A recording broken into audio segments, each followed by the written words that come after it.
LA에 캠퍼스를 두고 있는 갈릴리 대학 공식 강의입니다. 이 강의는 50분 기준 10회 연속 강좌입니다.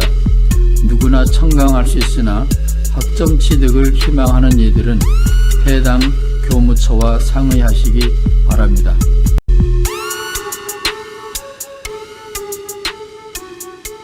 안녕하세요, 홍정수입니다. 행복론을 배우는 즐거운 조직신학 시간이 돌아왔습니다.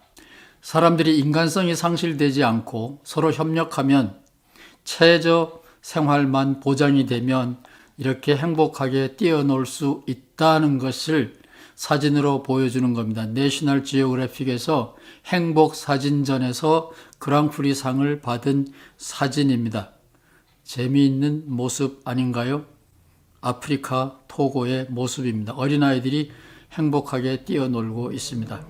오늘은 지난 시간의 강의의 핵심을 보충 설명드리겠습니다. 행복은 감정이며 이 감정은 지금 감정이지만 과거에 대한 우리의 기억과 미래에 대한 우리의 기대감, 기독교적으로 말하면 소망, 희망이 현재의 행복감에 깊은 영향을 준다. 우리가 상식적으로 생각해 봐도 그것은 맞는 얘기겠지요. 여기서 감정은 측정할 수 있다라는 게 지난 시간에 공부였습니다. 이 우리의 머릿속에 뇌파가 움직이기 때문에 우리의 몸이 당뇨가 있는지 고혈압이 있는지 객관적으로 측정할 수 있듯이 행복감도 객관적으로 측정할 수 있다. 여기까지 우리가 공부했습니다. 그런데 중요한 건 오늘은 이겁니다. 미래에 대한 기대감, 그 미래에 대한 기대감 때문에 오늘의 기쁨을 희생할 수도 있다. 이런 감정이 없으면, 이런 감정이 살아있지 않다면 목회자들이, 교육자들이 하는 수고는 모두 헛일이 되고 말겠죠. 인간에게 희망을, 인간에게 행복을 추구하는 위대한 열정이 남아있기 때문에 인간은 그렇게 짧은 시간에 지구를 덮을 만큼 빨리 번성했다라고 하는 건데, 왜 사람들은 그러면 불안과 우울증을 많이 느끼는가? 그것은 참새와 독수리를 생각해 보면 알 수 있습니다. 독수리는 강자이기 때문에 도망가지 않습니다. 생존 본능이 다릅니다. 그러나 저희 집에 자주 찾아오는 참새들을 보면 그들은 불안, 우울증, 겁먹고 삽니다.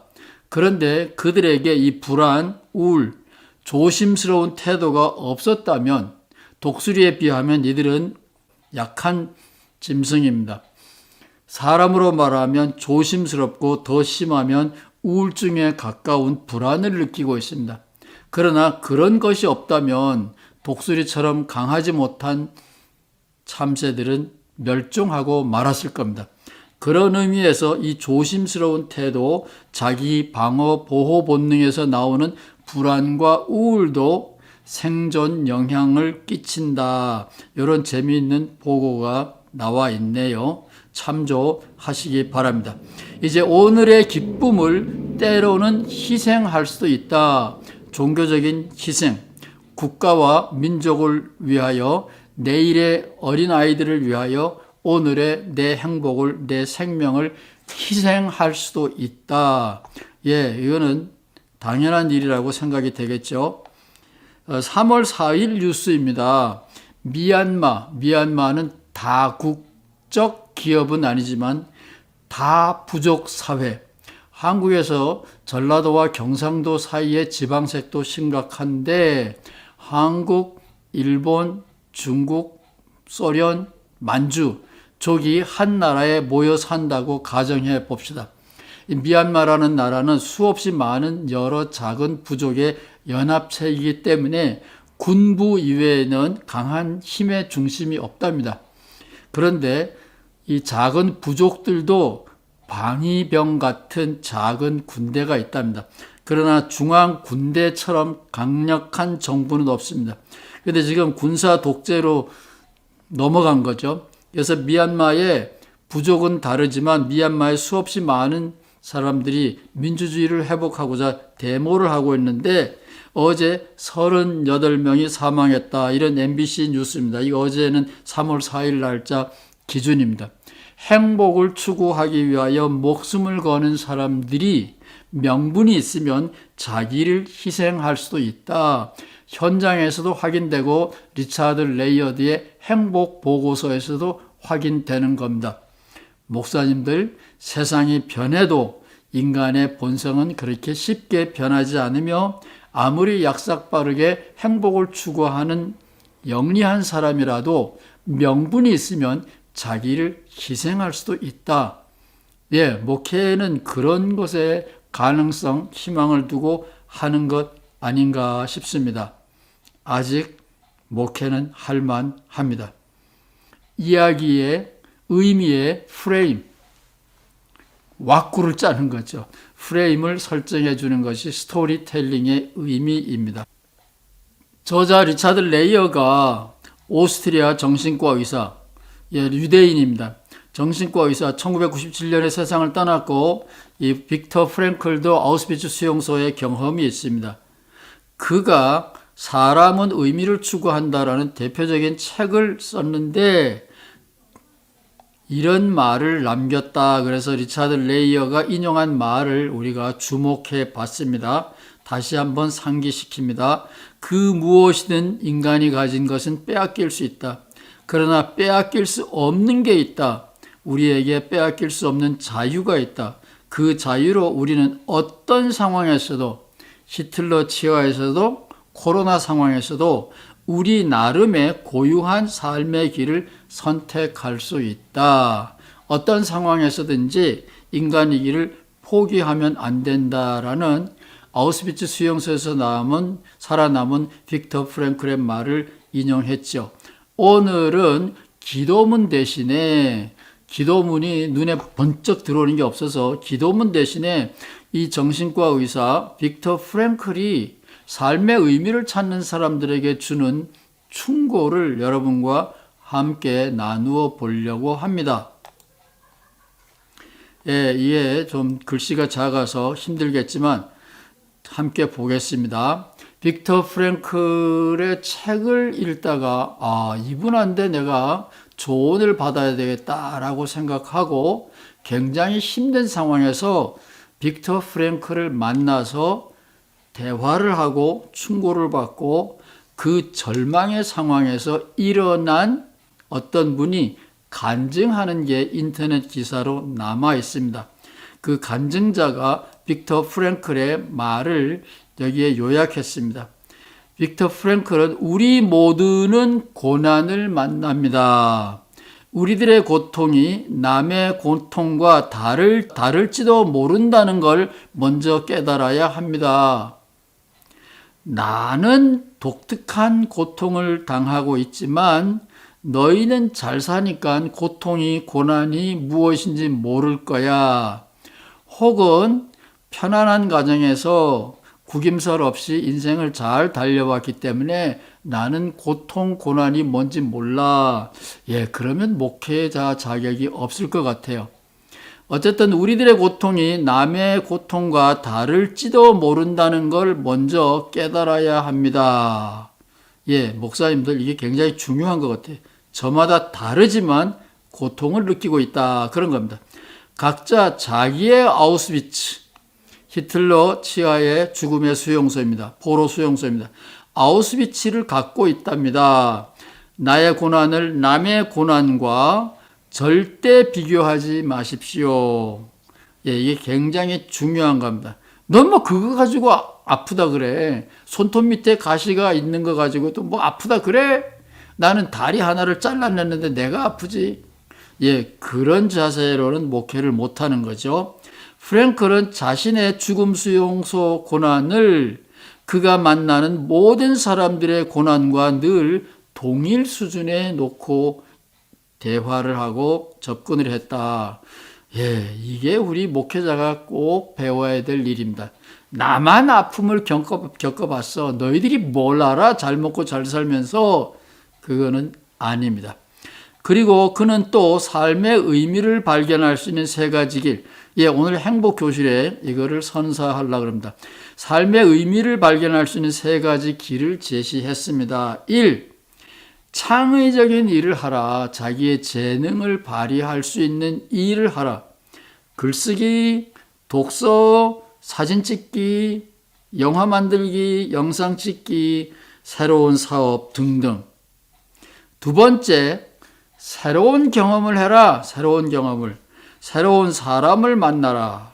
사람을 만나려면 조심해야 될 게 하나 있는데, 저 사람은 이 지구에 하나밖에 없는 독특한 사람이다. 나랑 비교하면 안 되고 그 사람이랑 비교하면 절대로 안 된다. 이게 유대인의 기본 철학이에요. 사람은 각자 독특하다. 둘도 똑같지 않다. 독특한 존재들인데 있는 그대로 사랑해 봐라. 받아주라 이 말이에요. 그게 너무 어렵다. 예, 저 같은 사람은 그게 어려워요.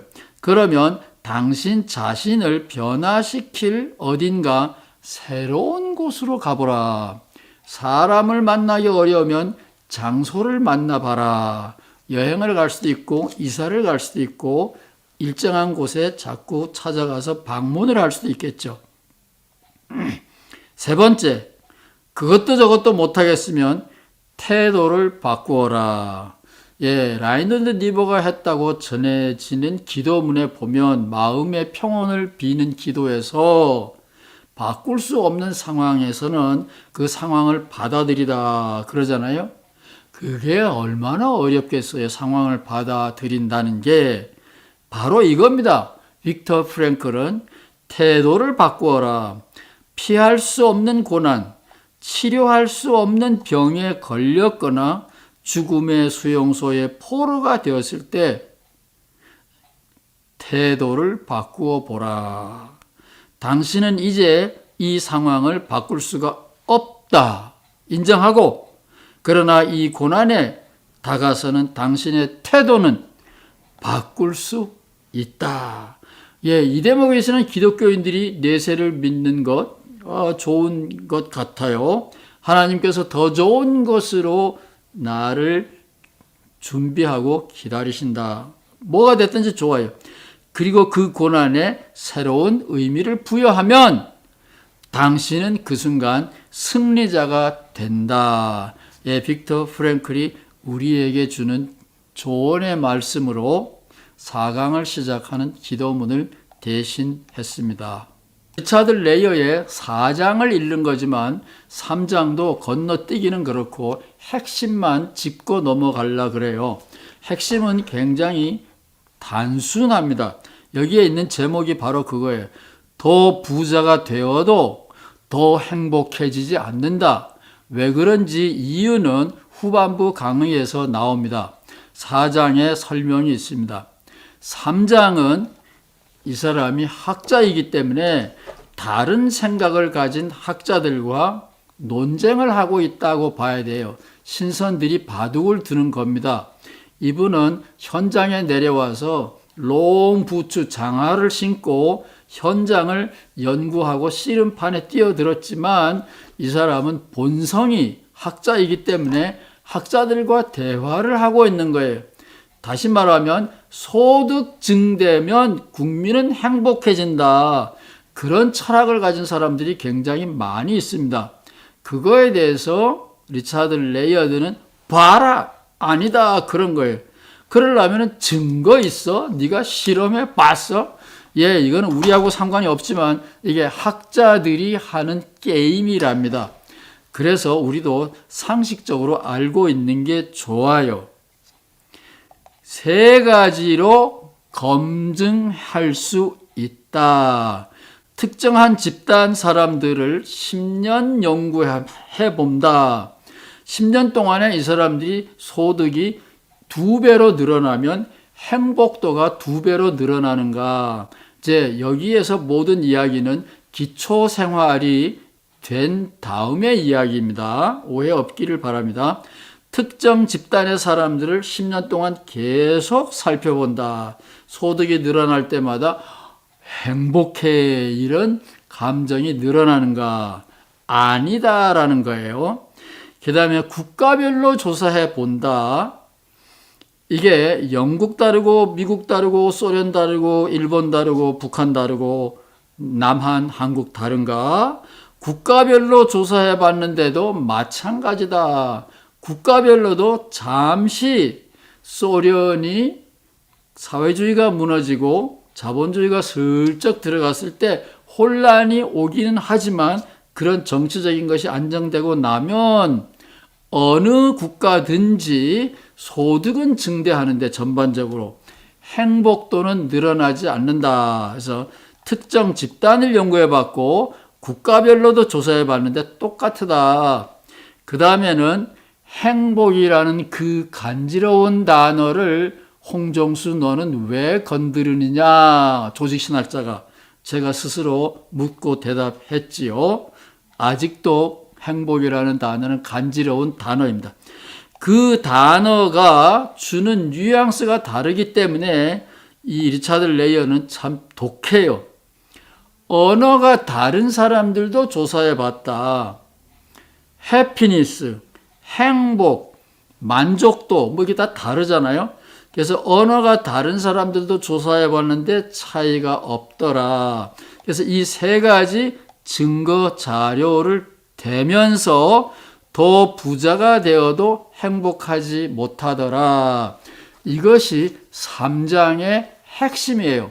자, 이제 3장은 건너뛸 준비가 된 거예요. 다 공부한 겁니다. 3장을 문 닫기 전에 우리 한국 사람이니까 한국 사람들 생각을 좀 해봐야 되고 여기에서 목사님들의 숙제가 탄생합니다. 이 책 표지에 있어요. 한국어판 표지에 있고 지난 시간에도 설명했듯이 서울대학교 경제학과 전문가가 이 책을 추천했기 때문에 근거 있는 자료라고 생각이 됩니다. GNP 2만 달러, 세계 경제 13위, 한국이 그렇다는 겁니다. 그런데 경제개발협력기구에서 삶의 질이 29등이고 중요한 건 행복지수지요. 행복지수는 한참 공두박질 쳐서 68등이다. 왜 그런지는 몰라요. 왜 그런지는 모르는데 조사해 보면 그렇다라는 거예요. 소득은 팍 뛰었는데 행복은 조금도 늘어나지 않았다. 저는 혹시 개신교 풍토 문화 이런 것이 악영향을 끼치지 않나. 저는 이 문제를 많이 생각해 봤습니다. 목회하시는 목사님들 고민 많이 해 보셔야 돼요. 제가 한국에서 쫓겨나서 미국으로 건너오기 전의 자료입니다. 그러니까 25년은 됐겠죠. 정신병원에 오는 사람 절반이 개신교인입니다. 감옥에 오는 사람 절반이 개신교인입니다. 바깥에는 4명 중에 1명이 개신교인이에요. 그러니까 정신병원에도 4명 중에 1명만 개신교인이라야 되고 감옥에도 4명 중에 1명만 개신교인이라야 되는데 감옥에도 그렇고 정신병동에도 그렇고 절반이 개신교인이다. 개신교인들은 이 행복지수가 뚝 떨어지게 하는 원인이에요. 우울증과 범죄. 따라서 이 행복지수가 뚝 떨어지는 것은 한국 개신교가 지대한 영향을 끼친다고 저는 확신합니다. 왜 그럴까 목사님들 잘 생각해 보시기 바랍니다. 저는 공짜 좋아하는 공짜로 구원받는다 하면 된다 하나님의 보좌도 움직인다 뭐 이런 이상한 미신적인 도박 정신이 개신교 풍토를 어지럽히고 그들이 사회에 나가서 화병을 앓게 되고 강도짓하고 좀도둑이 되고 감옥에 가는 것 아닌가. 바깥에는 4분의 1이 크리스찬인데 정신병원과 감옥에는 2분의 1이 크리스찬이다. 예, 이 두 개의 통계는 전문가들의 보고입니다. 제가 마음대로 내놓은 것이 아닙니다. 따라서 목사님들 이 숫자에 대해서 인정을 하시고 책임을 지셔야 돼요. 제가 이런 얘기하면 이 LA에서 만난 목사님들, 신학생들은 나는 안 그래. 우리 교회는 안 그래. 예, 이 통계 숫자는 다 에버리지, 평균을 말하는 거기 때문에 나는 안 그래. 우리 교회는 안 그래. 그렇게 하면서 이 한국의 풍토, 정신적인 풍토, 행복, 불행의 풍토에 대해서 외면하면 여러분들은 쫌생이죠. 골목에서 목회하는 거죠. 한국인을 염두에 두고 목회하시는 것이 아닙니다. 우리 동네는 괜찮지만 한국을 걱정하면서 최소한 목회하셔야 되고, 개신교가 우울증과 범죄에 큰 부정적인 역할을 한다. 이거는 증명된, 검증된 자료입니다. 이 자료에 대해서 깊이 고민하시고 뭔가 좋은 해답을 찾아내기를 바랍니다. 일단 전반부 수업은 여기까지 하는 걸로 하겠습니다.